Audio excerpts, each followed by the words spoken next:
Hey there, my fellow intellectuals. How are you doing today? It is October 6, 2020. It is about 9 o'clock in the morning on the west coast of the United States. I've been awake for less than an hour, but I am wide awake because I learned this morning that the Nobel Prize in Physics was given to 3 individuals who have done significant work in the area of black holes, which some of you may know is my own area of research for my PhD. So I was super excited to hear the news this morning, and in my excitement, I thought I would tell you guys a little bit about the Nobel Prize winners and the work they've done to earn this award.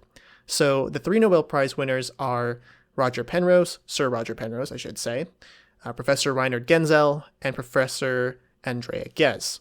Now, half of the award is going to go to Roger Penrose, so half of the prize money goes to him, and then the other half is going to be split between Professor Reinhard Genzel and Professor Andrea Ghez.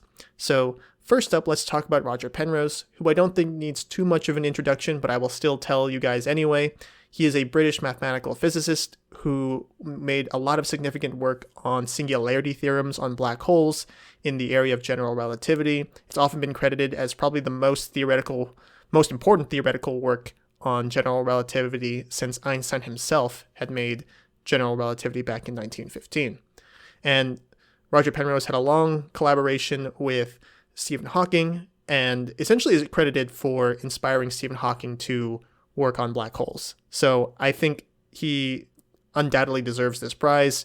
He's about almost 90 years old, I think, and I think it's just a culmination of all the work he's done, and it's rightfully well-deserved, in my opinion, to go to him. Next, I want to talk about the other 2 winners jointly because they do very similar research to one another. So Professor Reinhard Genzel and Professor Andrea Ghez, who has now become the 4th woman ever to win a Nobel Prize in Physics, have been researching the motions of stars at the center of our Milky Way galaxy, and based on these motions of stars, they've been able to put constraints on the mass of the supermassive black hole Sagittarius A star at the center of the Milky Way. So that figure now is about 4 million times the mass of our sun. That figure has been measured and remeasured over the past 25 years based on their independently led team's measurements. So Professor Genzel had been using telescopes from the European Southern Observatory, and Professor Andrea Ghez had been using telescopes from the Keck Observatory in Hawaii. And they've also had to develop new instrumentation methods to probe that area of the Milky Way because there's a lot of dust there and it's usually hard to see in the optical and even in the infrared at times. So they've developed new instrumentation techniques, particularly with adaptive optics. And it's just amazing to see the culmination of like 25 years of observations of these stars. And one of these stars they've actually been able to observe essentially go around in a full orbit around the black hole over the past 25 years, because I think the period of that star was 17 years or 16 years or something of that nature. So it's super cool for me because I actually do black hole mass measurement for my research on galaxies outside the Milky Way. And so to see someone who does, similar kind of research get the Nobel Prize is just super inspiring to me, and I think they both deserve that prize undoubtedly.